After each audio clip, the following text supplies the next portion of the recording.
Τι έχουμε εδώ κόσμο. Αυτό φαίνεται χαλασμένο. Λοιπόν, παίρνουμε το χαλασμένο μας στον κυμπά και το βάζουμε μέσα σε ένα μπολ με λίγο νερό. Βάζουμε και λίγο σαπούνάκι down. Ναι, πρέπει να είναι λίγο πεσμένο το σαπούνι μας. Ξεπλένουμε καλά.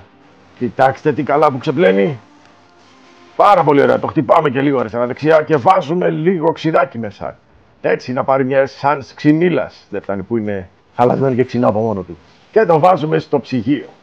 Πάρα πολύ ωραία. Όχι, δεν το βάζουμε στο ψυγείο, κόσμο. Το βγάζουμε από το ψυγείο στα καπάκια και το πλάθουμε σε κεφτεδάκια. Πολύ ωραία. Κόσμο. Βιαζόμαστε να πάθουμε δηλητηρίαση. Πάρα πολύ όμορφα.